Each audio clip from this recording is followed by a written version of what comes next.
There is a strange point about the history of chemistry that almost nobody stops to think about. For roughly 2,000 years, some of the smartest people alive, doctors, scholars, even kings, poured their fortunes and their lives into a single goal, turning ordinary metal into gold. And here is the part that should stop you cold.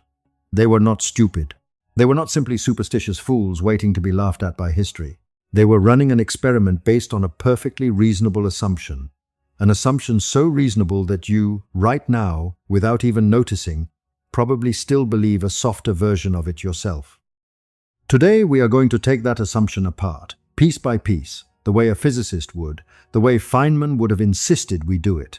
And by the end, I think you will see your own body, your coffee cup, the air in your lungs, in a completely different light. This is not a story about magic. It is not a story about charlatans in dark basements. It is a story about matter itself, about what can change and what absolutely cannot, and about a truth so strange that once you really sit with it, the question of whether gold can be made from lead will feel almost beside the point.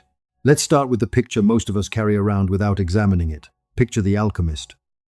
Robes, candlelight, a cluttered room full of strange glass vessels, mumbling in Latin over a bubbling pot, convinced that if he just finds the right words, the right ratio, the right phase of the moon, lead will turn gold. We laugh at this image because we already know how the story ends.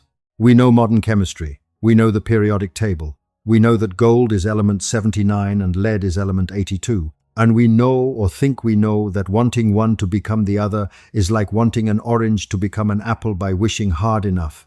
So the standard story goes, alchemy was pre-science, a dead end, a historical embarrassment that real chemistry eventually swept aside. Smart modern people moved on. Foolish old people did not. Case closed. Except this story has a fatal flaw hiding inside it, and once you see it, you cannot unsee it. The flaw is this.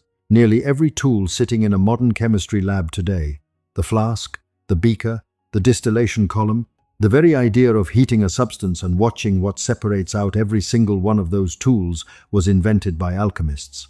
The first systematic experiments on matter, the first careful records of what happens when you mix this with that, the first attempts to classify substances by their properties rather than by myth, all of that is alchemy. Strip alchemy away, and you do not get a faster path to modern chemistry. You get nothing, no chemistry at all. So, here is the real puzzle. If alchemists were building all the foundational tools of a real science, why did they spend so much of that effort chasing something we now know is impossible? To answer that, we have to go back to first principles, the way a physicist would, and ask the simplest possible question: what actually makes gold, gold? Picture someone standing on a riverbank 4,000 years ago, picking through gravel after a flood. Almost everything around them is grey, brown, dull. And then there it is, a small nugget catching the light, a color that exists nowhere else in nature except in a handful of flowers and the rising sun. Of all the metals known to ancient humans, gold is the only one with that warm yellow glow. Every other metal known at the time was silvery or grey. And gold had another property that seemed almost supernatural: it never tarnished. Bury iron in damp soil and it crumbles into rust within a few years. Bury gold for 1,000 years and pull it out, and it shines exactly the way it did the day it went into the ground. Put those two facts together, a color tied to sunlight and life, and a permanence that defies decay, and you start to understand why nearly every ancient religion placed its highest god in the sky and associated that god with gold. The sun gives warmth, gives light, makes crops grow, makes life possible at all. Gold looked like captured sunlight that could never die. Of course it became sacred. Of course people wanted more of it. And once you want more of something that badly, the next question writes itself. Can we make it ourselves? Now here is where the alchemists' reasoning actually becomes quite sophisticated, and this is the part most people never hear. They were not assuming gold was magic. They were assuming something that sounds, on the surface, completely modern. That matter is made of more basic stuff, and that this basic stuff can be rearranged. Aristotle had already taught that everything in the world was built from 4 elements: earth, water, air, and fire, combined in different proportions. If a log can burn and release fire, release smoky air, leave behind ash that is earth, and ooze out liquid resin that is water, then clearly one visible substance is just a different mixture of the same deeper ingredients. If that is true for wood, why not for metal? If lead and gold are both just different recipes of the same underlying stuff, then in principle, changing the recipe should change the metal. Lead becomes gold, not through magic, but through what looked, at the time, like legitimate transformation chemistry. This is the moment to pause and really let it sink in. The alchemists were not irrational. They were doing exactly what good scientists do, building a model of unseen fundamental components and reasoning from that model to a testable prediction. Their model happened to be wrong in a very specific way, and we are about to find out exactly how. But the method assumes hidden basic units, reason about how they combine, test the result. That method is the seed of all real chemistry that came after.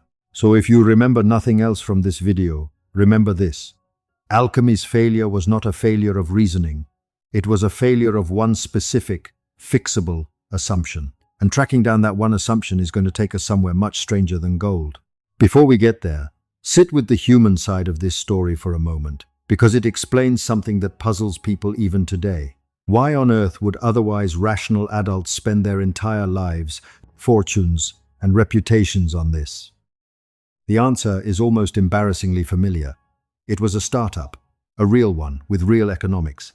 If you genuinely believed there was even a small chance you could convert a cheap, abundant metal into the most valuable substance on Earth, the payoff calculation looks identical to a modern venture-backed gamble on a long-shot technology. Kings funded alchemists the way today's investors fund long-shot biotech companies. Small chance of an astronomical payoff justified the cost of failure. This was not mass delusion. This was rational risk-taking under uncertainty, with an incorrect model of matter as the technical bottleneck. And it gets stranger, because the alchemists were partly succeeding, just not at the thing they thought they were succeeding at. Take Hennig Brand, a German merchant who became obsessed with finding gold inside the one substance he had unlimited access to, his own urine. His reasoning was crude but consistent with the alchemical worldview.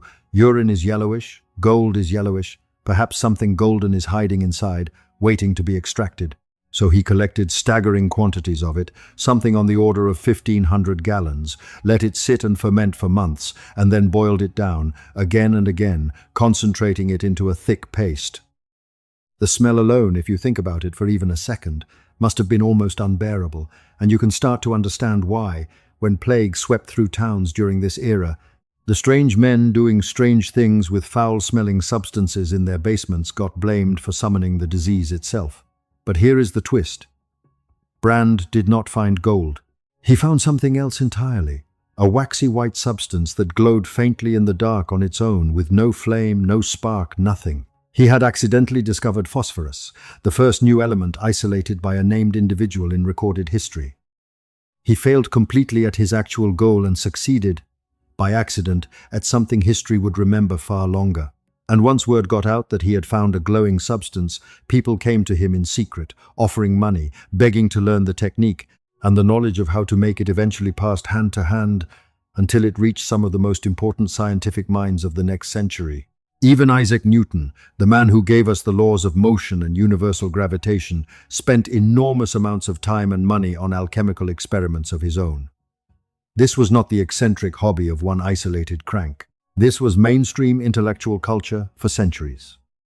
Now, here is the bridge question that takes us one full layer deeper, because so far we have only been talking about why people wanted gold and why their reasoning, while wrong, was not foolish.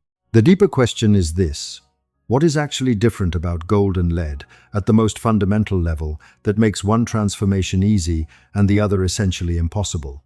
And the answer to that question is going to force us to throw out an assumption that, frankly, most people still carry around today without realizing it. Here is the intuitive trap. Most of us assume that since gold and lead and diamond and pencil graphite all look so different, their underlying ingredients must be fundamentally different too. Surely a diamond, hard, transparent, impossibly precious, is made of something exotic, while the graphite in a pencil, soft, gray, crumbly, cheap, is made of something ordinary. That seems obvious. It also happens to be completely false. Diamond and graphite are made of exactly the same element, carbon, identical atoms, identical building blocks. The only difference is how those atoms are arranged in space: graphite stacks, carbon in loose, slippery sheets that slide past one another, which is why it crumbles and smudges, while diamond locks carbon into a rigid three-dimensional lattice. Every atom bonded tightly to four neighbors, which is why it becomes the hardest natural material on the planet. Same ingredient, different architecture, wildly different result. This is why, today, scientists can actually grow diamonds in a laboratory that are chemically and structurally indistinguishable from ones pulled out of the earth, and the diamond industry has had to scramble to adjust because the old promise of natural scarcity quietly evaporated. So if rearranging carbon atoms can turn cheap pencil lead into a diamond, why can't rearranging lead atoms turn them into gold? This is exactly the question the alchemists were implicitly asking, and here is where their model breaks. Diamond and graphite share the same raw material, the same atoms just shuffled into different patterns. But lead and gold do not share the same raw material at all. They are not the same atoms in a different order. They are fundamentally different atoms, full stop. A lead atom contains 82 protons locked in its nucleus. A gold atom contains 79. No amount of heating, dissolving, distilling, or chemically combining lead with anything else will ever change the number of protons sitting in its nucleus. Because chemical reactions only touch the outer electrons of an atom, they never touch the nucleus at all. You can rearrange furniture in a house all day long, but you cannot rearrange furniture into a different house. And changing lead into gold does not mean rearranging furniture. It means changing the house itself. This is the bedrock principle that the entire science of chemistry eventually had to be built on, even before anyone understood atomic structure in detail. Matter is neither created nor destroyed by chemical processes. Elements do not appear from nothing and do not vanish into nothing. They only combine, separate, and recombine. This single idea, simple as it sounds, is the exact reason gold making by chemical means is not just difficult, it is categorically off the table. You would need a process that actually adds 3 protons to a lead nucleus or removes 3 from somewhere heavier, and that is not chemistry at all. That is nuclear physics, the territory of stars and reactors, completely outside anything an alchemist's furnace could ever touch. And yet, and this is worth pausing on, because it is the kind of detail Feynman loved pointing out, making gold from lead is not actually impossible in an absolute sense today. With modern particle accelerators, physicists actually have managed to convert small amounts of one element into another by physically knocking protons in and out of nuclei. It works. The catch is the cost. Producing even a single speck of gold this way costs roughly 1,000 times more than simply buying that gold on the open market. So the alchemists were not wrong that transformation between elements is possible in principle. They were wrong only about which kind of force was required to do it, and about just how violently energetic that force would have to be. They were trying to start a fire with a magnifying glass when what the job actually needed was the surface of a star. Now let's slow down and really sit with this insight for a moment, because it deserves it. The same conservation law that makes gold from lead essentially impossible is the very law that makes something else, something far stranger, true about you. Every atom in your body right now, every carbon atom in your skin, every iron atom carrying oxygen through your blood, every calcium atom in your bones has existed since the universe was a fraction of its current age. None of those atoms were created when you were born. They were assembled, gathered, borrowed from stars that exploded billions of years before the sun even existed, recycled through rock and ocean and plant and animal, and eventually arranged, just for now, into the specific pattern that reads as you. You did not appear out of nothing any more than gold can appear out of lead. You are a temporary, exquisitely specific arrangement of permanent material. When you die, none of those atoms will be destroyed either. They will simply be released to be rearranged again into soil, into new plants, into the air, into some future arrangement that has nothing to do with the one reading these words right now. I want you to actually sit with that for a second instead of rushing past it. It is easy to hear everything is conserved and nod and move on. But really picture it. The calcium in your teeth might have been part of a fish skeleton on the floor of an ancient ocean. The carbon in your lungs right now might have at some point been inside the leaf of a tree that a person who lived 2,000 years ago once stood under. Nothing about you was made from scratch. Everything about you was borrowed, and everything about you will eventually be lent out again. This naturally opens up the next layer of the spiral, because if matter can never be created or destroyed, only rearranged, then we need to ask a much more uncomfortable question. Did people figure this out the hard way, by accident, with terrible consequences? And the honest answer is yes, repeatedly. And one of history's clearest examples is an entire empire slowly poisoning itself without ever realizing it. Ancient Rome ran on lead. Lead pipes carried its water. Lead-lined vessels stored its food. And this is the detail that genuinely surprised even modern researchers studying this. Roman cooks deliberately boiled grape juice in lead pots to make a sweetener called sapa, because lead reacting slowly with the acid in fermenting grapes produces a compound called lead acetate, which happens to taste distinctly sweet. They called it sugar of lead for centuries afterward, completely unaware that the sweetness itself was the poison. For a long time, historians assumed this sweetener, plus the lead pipes, were the dominant source of Rome's documented lead exposure. But more recent research has pointed somewhere even larger in scale. Rome ran an enormous silver currency economy, and silver ore is almost always bound up with lead ore in the ground. To extract the silver needed to mint coins across an empire that size, Roman metallurgists had to smelt absolutely staggering quantities of lead-bearing rock, and every furnace doing that work released lead dust into the air. Researchers eventually confirmed just how far that pollution traveled by drilling ice cores in Greenland, 2,500 miles from Rome, and finding a clear, dramatic spike in atmospheric lead corresponding precisely to the centuries of Rome's economic peak. The lead did not stay near the mines. It circulated through the atmosphere of the entire hemisphere, and here is the part that should genuinely unsettle you. Some researchers studying that ice core data have estimated that average cognitive function across the population of the Roman world may have dropped by something on the order of 2 to 3 IQ points during the empire's busiest. Centuries of silver production, simply from continuous low-level lead exposure in the air people breathed and the water they drank. 2 or 3 points sound small until you remember that is an average shift across an entire continent's population, sustained for generations. And lead exposure does not just lower measured intelligence, it is also linked to increased impulsivity and aggression. An entire civilization, run by people slowly and invisibly impaired by the very metal infrastructure that made their prosperity possible, never once suspecting that prosperity itself was the source of the harm. This is not really a story about ancient stupidity either, in the same way alchemy was not a story about ancient stupidity. Toxicology as a field of knowledge simply did not exist yet.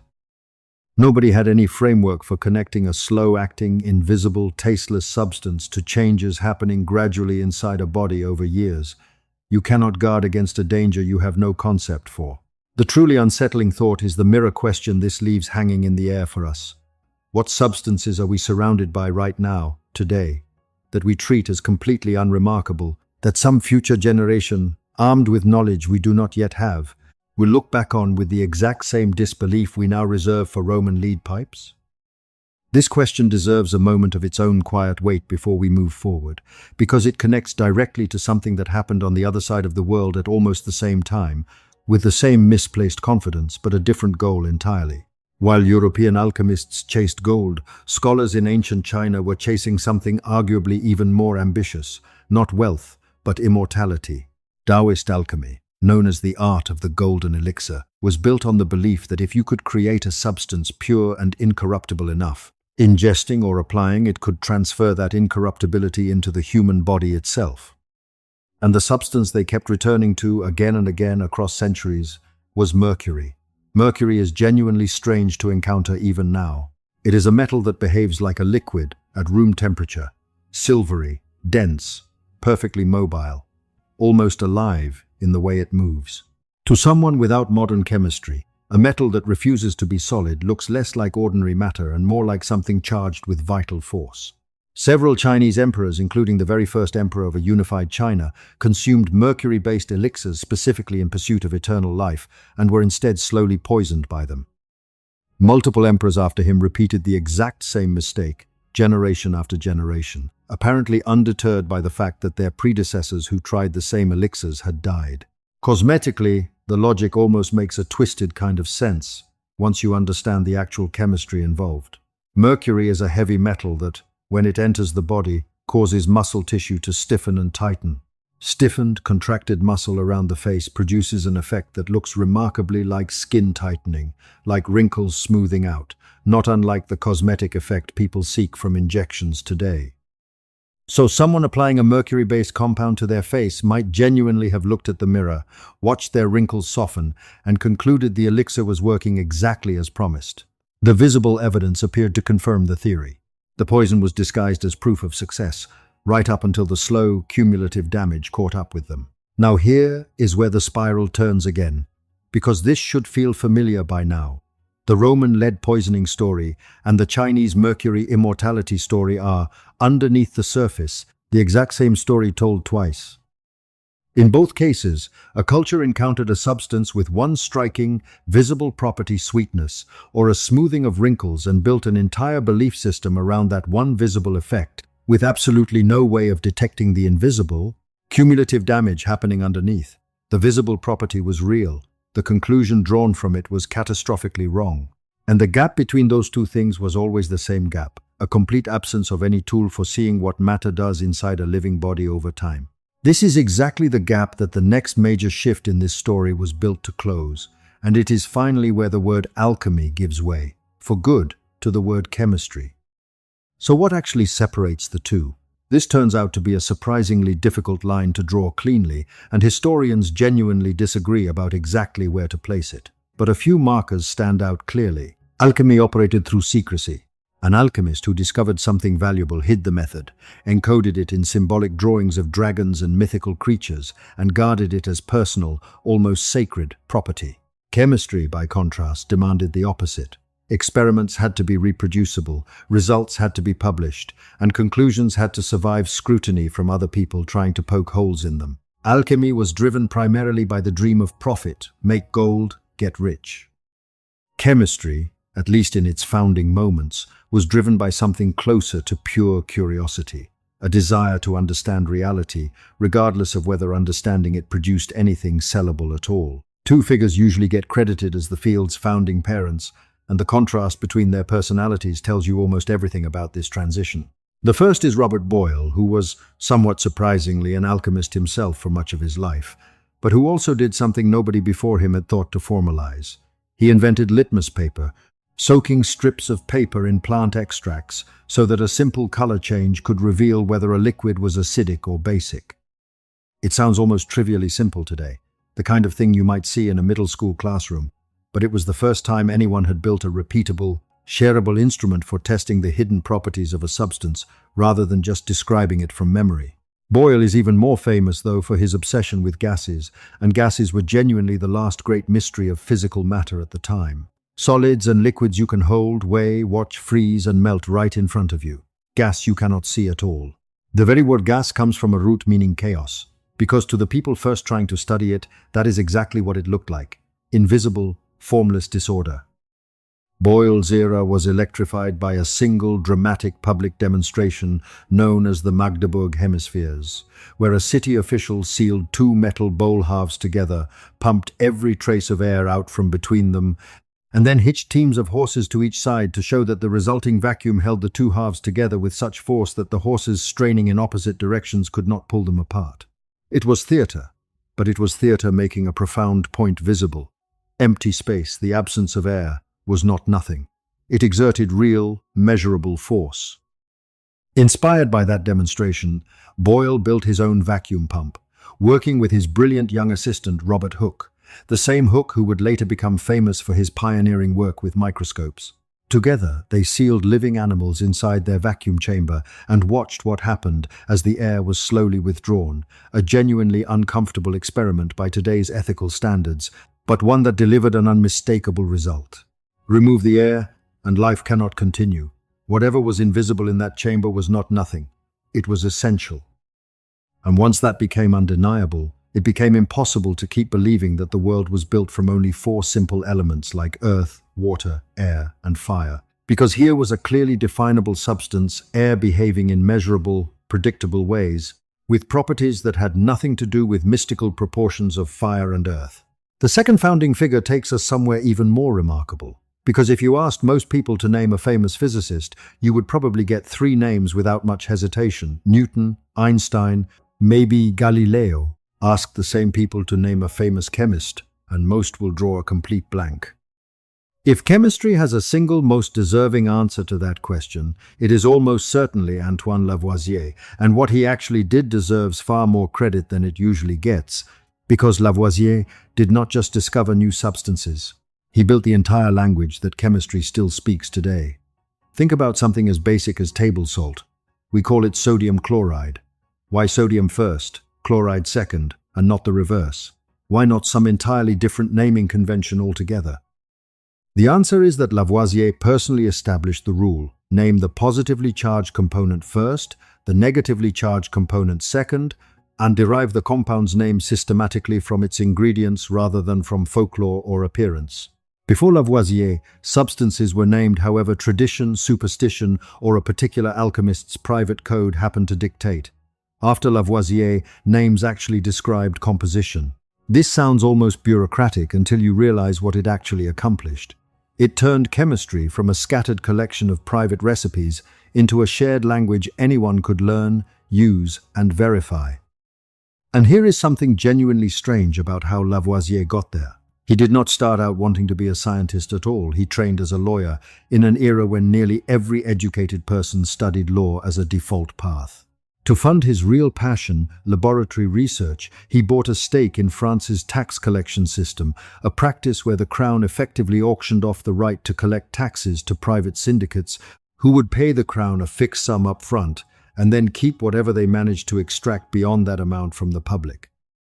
It was, bluntly, a system built for predatory collection, and Lavoisier used the considerable income it generated to fund experiments that ranged from systematically measuring the weight of substances before and after burning them, to attempting to burn diamonds using concentrated sunlight focused through enormous lenses, just to see definitively what diamonds were actually made of. That single habit, weighing things carefully, before and after a reaction, every single time turned out to be the key that unlocked the entire conservation principle we have been circling around this whole episode. The dominant theory of combustion at the time held that burning released a mysterious substance called phlogiston, an invisible fire essence, escaping from any burning material. But Lavoisier kept noticing something that the prevailing theory could not explain. When certain metals burned, they did not get lighter, the way you would expect if something invisible were escaping from them. They got heavier. If phlogiston were truly escaping during burning, mass should decrease, not increase. Something was wrong with the entire framework, and Lavoisier was the person willing to trust the measurement over the prevailing belief. The actual answer, which we now take for granted, is that burning is not a process of losing some mysterious fire essence at all. It is a process of gaining oxygen. When a metal burns, oxygen from the air physically bonds onto it, which is exactly why the resulting material weighs more than the metal did before, not less. Mass was never disappearing, it was being added. And the irony worth sitting with here is that another scientist, Joseph Priestley, had actually isolated this gas before Lavoisier did, but Priestley never recognized what he was looking at. He noticed a new gas existed and described some of its properties, but he never understood its deeper significance, never connected it to the resolution of the phlogiston puzzle. Lavoisier did. He named it oxygen, from Greek roots meaning acid former, correctly identifying its chemical role.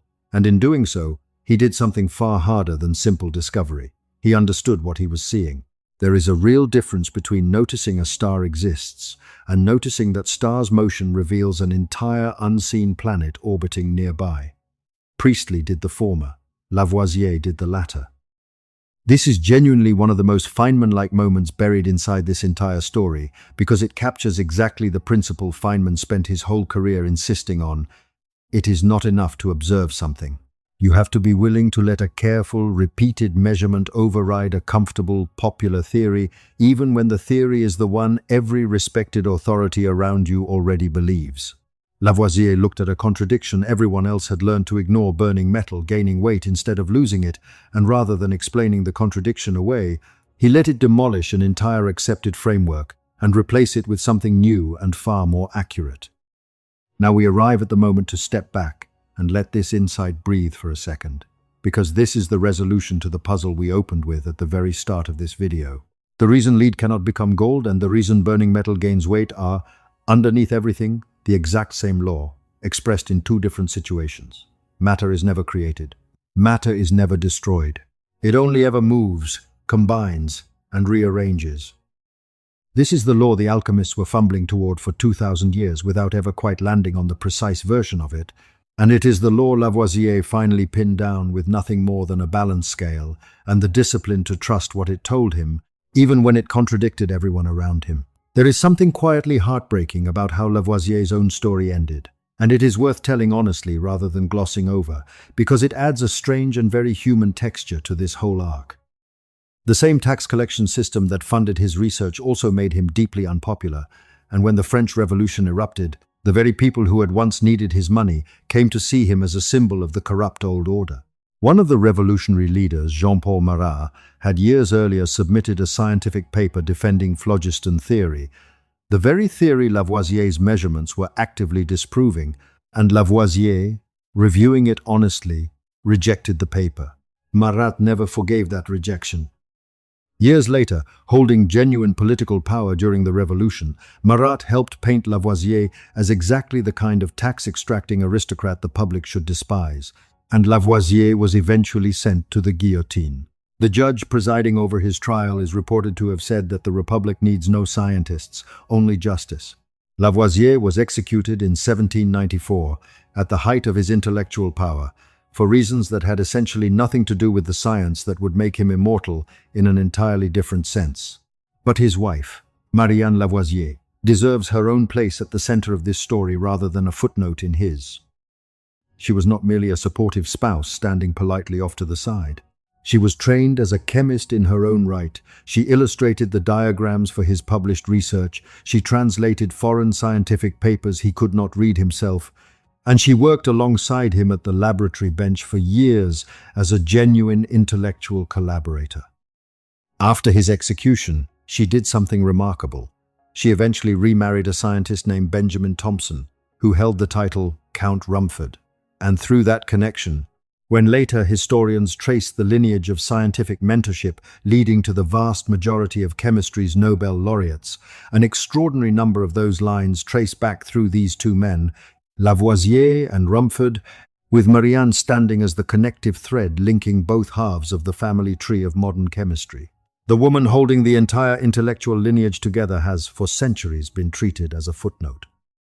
This is the perspective flip this whole story has been building toward, and it deserves to land with its full weight.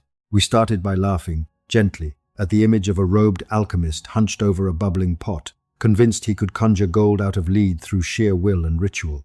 We end somewhere completely different, with the realization that the alchemist's deepest assumption that visible, different substances are built from a shared, deeper, rearrangeable material turned out to be exactly correct.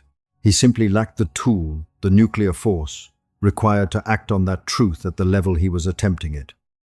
And the very same law that doomed his particular ambition is the law that explains your own existence in a way that should feel less like a scientific footnote and more like something close to wonder. You are not a fixed, permanent thing that was created out of nothing the day you were born. You are an arrangement, an extraordinarily specific, extraordinarily temporary arrangement of atoms that have existed, recycling endlessly, since stars forged them inside their cores billions of years before this planet even existed. The calcium holding your skeleton together, the oxygen in every breath you just took, the iron carrying that oxygen through your bloodstream right now, none of it was made for you. All of it was borrowed, on loan from a universe that has been quietly recycling the same finite stockpile of material since the very beginning, just as the alchemists suspected, just without the gold-obsessed ending they were hoping for. And here is where the unease this story might have stirred up gets resolved into something calmer, something closer to gratitude. If matter can never be destroyed, only rearranged, then nothing about you is ever truly lost either. The specific pattern that is you right now is temporary, yes, but the material itself is eternal, in the most literal physical sense science can offer. When this particular arrangement eventually comes undone, nothing vanishes. It simply returns to circulation, to be borrowed again by something else, the way it has been borrowed and returned, in an unbroken chain stretching back to the first generation of stars. You are not separate from that vast, ancient process. You are not standing outside of it looking in. You are, quite literally, the universe's oldest material, briefly and improbably arranged into something that can sit here, listening to this sentence, and understand what it means. This is, in the end, what Lavoisier's balance scale was really weighing, even though he never could have framed it this way himself. Every measurement showing that mass never disappears was also, without anyone quite realizing it at the time, the first hard evidence that nothing about the material world is ever truly lost, only ever lent, briefly, into a new and unrepeatable shape. The alchemists wanted permanence. They wanted to make something incorruptible, something that would never decay. They never managed to make incorruptible gold. But it turns out the raw material they were always working with, the atoms themselves, already was incorruptible the entire time. They just never lived long enough to notice they were standing inside the very transformation they had spent their whole lives chasing. So the next time you hold a cup of coffee, or feel a cool gust of evening air, or simply notice your own pulse, you might consider, just for a moment, that you are not separate from any of the strange history we have walked through tonight. You are made of the same recycled material as Roman lead pipes and Chinese Mercury elixirs, and the diamonds Lavoisier tried to burn with sunlight, and the gold that drove an entire civilization's longing for 2,000 years. You are simply, for now, arranged into the shape that gets to ask the question. That feels like a good place to leave things for tonight. Thank you so much for spending this time with me. If any part of this changed even slightly how you look at the ordinary objects around you, that is exactly the kind of shift this channel exists for. I will see you next time, with another question worth taking apart down to its first principles. Take care. Before you go, let me leave you with one more thread to pull on, because it connects everything we just walked through into a single, quieter idea. Every era looks back at the one before it and feels a kind of comfortable superiority. We feel it about the alchemists hunched over their basements full of fermenting urine. We feel it about Roman engineers sweetening their wine with what was, unknowingly, slow poison. We feel it about emperors smoothing their wrinkles with liquid metal, convinced they were inching closer to forever. But notice the actual shape of the mistake each time. It was never a failure of intelligence. Boyle was brilliant. Newton was brilliant. The engineers who built Rome's aqueduct system across an empire that spanned 3 continents were extraordinarily skilled.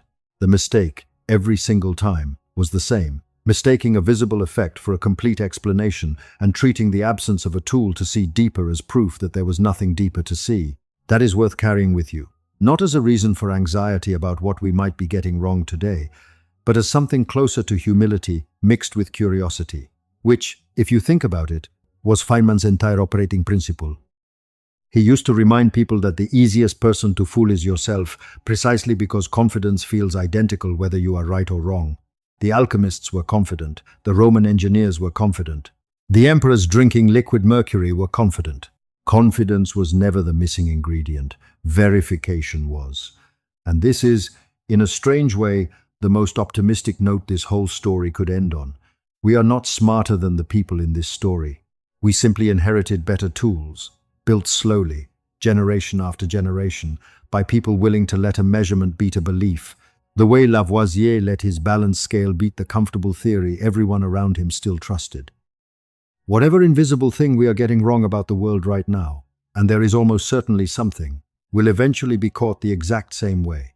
Not by someone smarter than us, but by someone patient enough to actually weigh the evidence instead of trusting the story. So here is where all of this lands, gently, rather than dramatically.